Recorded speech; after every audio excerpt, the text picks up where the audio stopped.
Hi, it's Twy.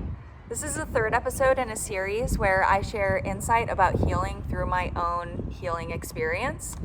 Today we're going to be talking about inner child healing. I just blanked on that. Today we're going to be talking about inner child healing, and I think that this is a concept that a lot of people struggle with. A lot of the times I hear, well, I can talk about it, so I'm healed, or I don't think about it anymore, so I'm healed, or, that's in the past. It doesn't matter. And the reality is that the past, present, and the future are all intertwined, and that energy from the past sticks with us until we heal through it. So I'm going to talk about what that looked like for me and hopefully give you a little bit of guidance towards, maybe yes, you can talk about it, but maybe you're looking for something more. Maybe you still feel the pain. Maybe you still feel the anger. Maybe you still feel off balance. So yeah, let's get into what this looks like. So first of all, you have to be able to think about it. You have to be able to recognize it. And there are tools out there to help you identify this if you are in that space of, maybe there was so much that I don't even know what I need to look at. Maybe you can make a list. Or maybe you don't know what your pain points are. Therapy is great for that. I identified so many points within myself that I did not realize needed healing, and I realized that through therapy. Within therapy, if your pain is so traumatic that you can't even get to this level of being able to identify and look at it, then there are tools that therapists have. I know that EMDR is one that was brought up to me at one point, that can just get you to the point of being able to recognize that it happened and that you can still exist after that. So, first, we need to identify where the pain points are and what caused them. And this can be any kind of pain point.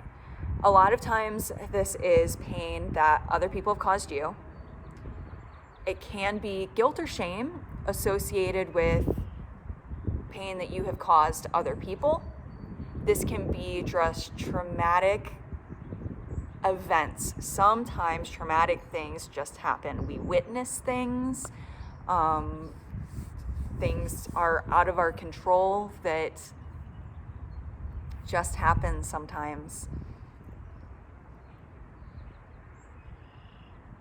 And the only way to truly heal through them is to look at them. And you say, okay, what does looking at them, how do you do that? Do you talk about it? Yes, that's one way. When you talk about it, it gives it less power. So yes, absolutely. Talking about it is a great place to start.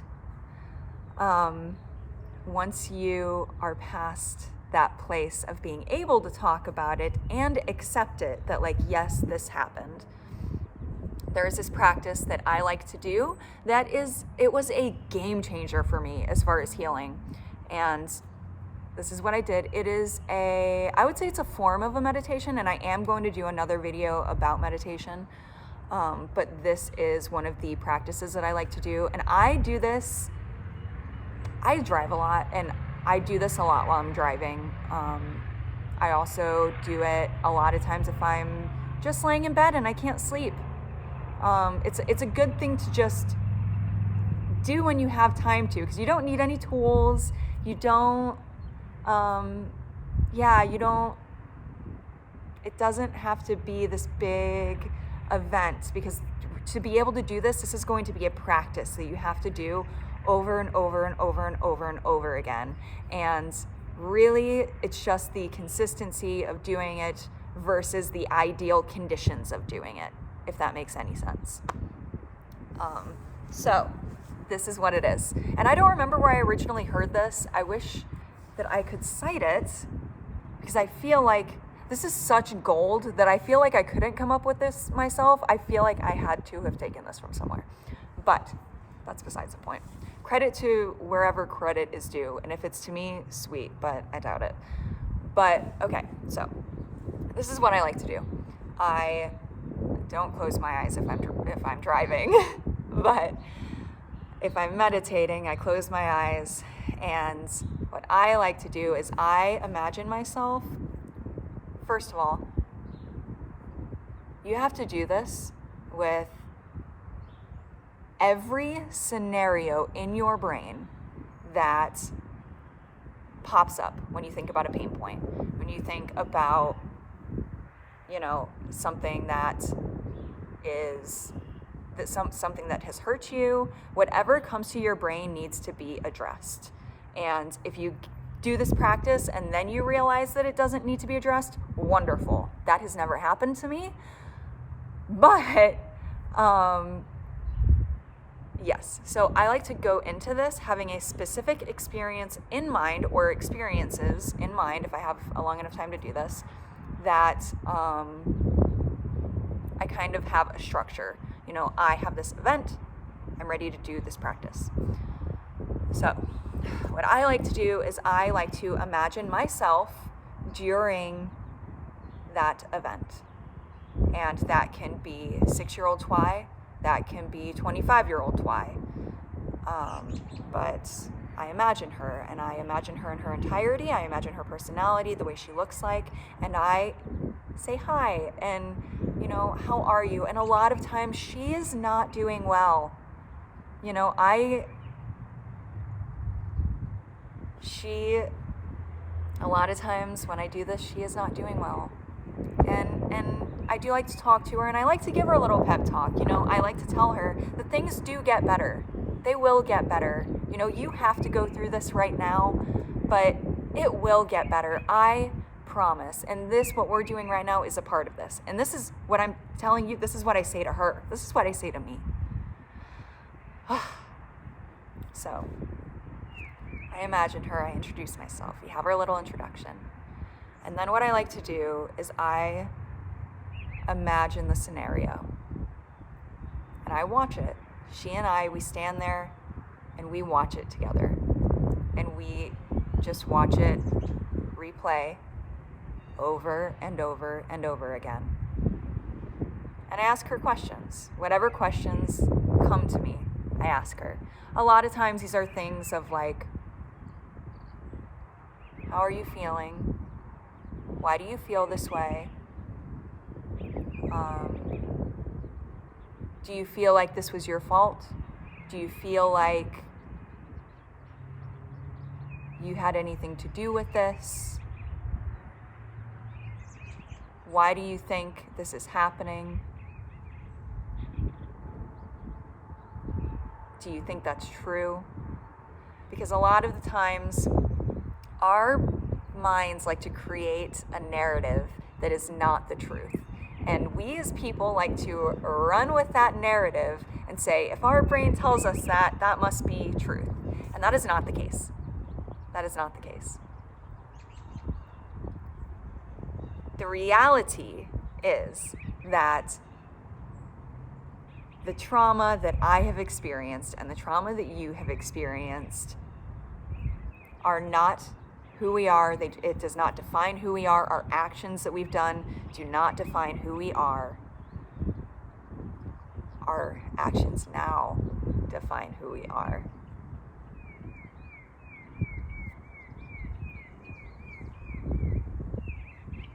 The trauma that we experienced was not meant to cause us harm. It was meant for us to be able to heal and grow through it. You know that wonderful saying, the only way out is through? That is the truth. And by being able to sit here and watch these scenarios take place with your younger self, could be an adult, you start to realize that this narrative that maybe you've been telling yourself for years is not true. Because when you ask yourself these questions and you get further and further and further deeper into the root of it, you realize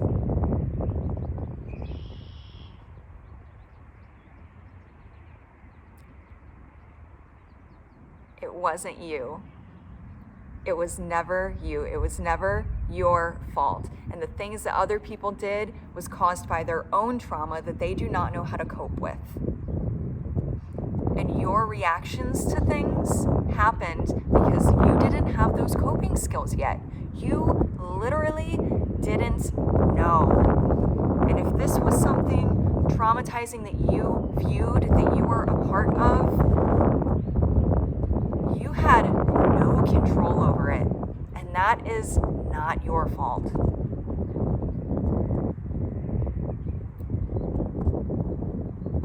So you do this practice, and you do it again, and you do it again, and you do it over and over and over again, and then eventually, you get to this wonderful, wonderful, wonderful point where you can watch it, and it doesn't hurt. It just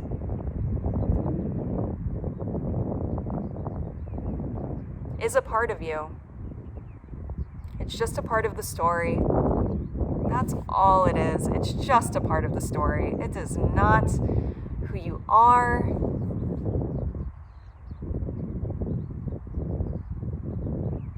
It just becomes integrated into the story. And you can view it, and you can talk about it, and you understand your true place, and whoever else was involved, their true place. And it gives you a clear perspective that is truly needed to heal through pain. Now, because we're only 13 minutes in, I am going to tell a story about a time recently when I have gone to do this, and it's a really, really interesting story that I really want to share because it was a different experience for me. And I'm telling you this story because if you thought talking about it was maybe the max healing, and I'm saying being able to look at it and it not be painful is an elevated level of healing. Imagine this, and I imagine there's so much more, but this is, I want you to see that there is more, that more is possible. So I went to practice this the other day, and I go into my meditation, and I had my scenario in mind, and I start to get into it, and I did not feel as though I was controlling this.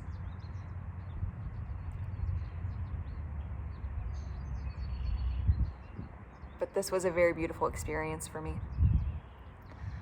But I was getting ready for my meditation, and I was settling into it. And automatically, I was me. I was me now. And this woman came along, was much older than me, and she guided me through the trauma. We watched it together. She asked me questions, me now. She asked me questions, and I was able to be not the leader for once. I was able to receive this healing. And I understand that, like, yes, it's still me giving the healing, but it was different. It was from a different place. It was from a different mindset.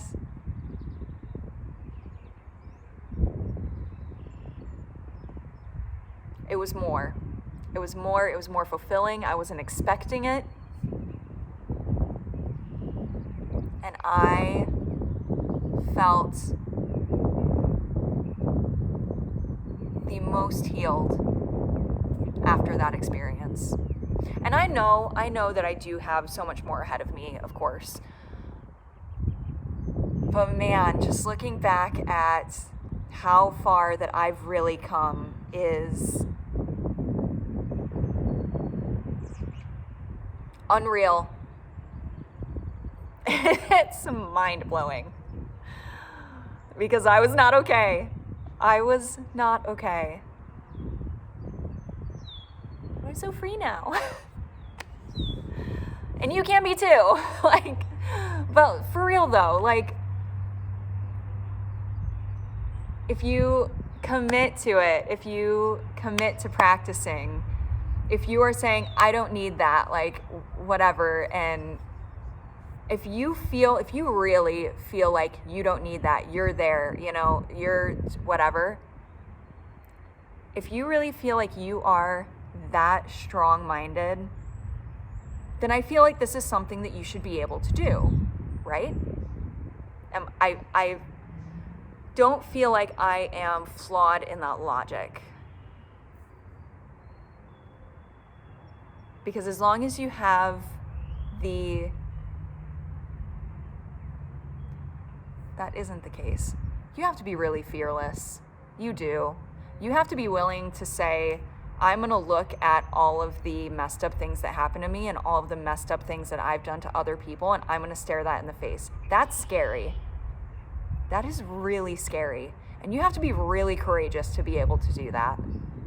And I understand that. And so I challenge these individuals who say that they're already there. I challenge them to face these things. I challenge them to do this practice because it will change your life. And what you will receive out of it is healing, peace, and a perspective shift. You will start to realize the narrative that has been fed to you since you were a child, not true. The pain that other people caused on you, not your fault.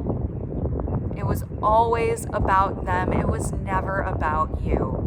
The pain that you inflicted on other people, you did not know. But in order to not cause that pain again, and in order to not allow people that caused that pain to you in the past, in order to not allow these things to happen again, you have to be able to stare at it in the face and say, this isn't what I want. This happened. That is in the past. That isn't what I want. But you have to be able to stare at it first. You have to let it just be a part of your story. Let it be a part of you. Who cares? Who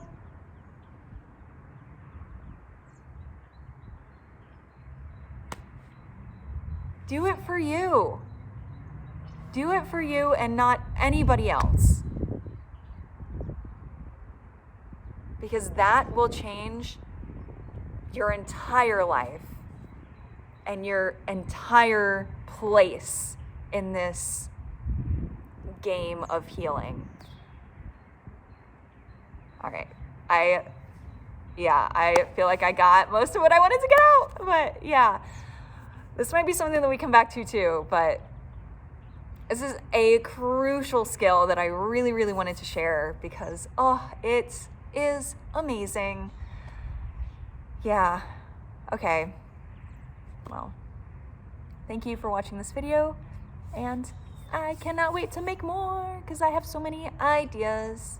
All right, I will talk to you guys next time. Bye.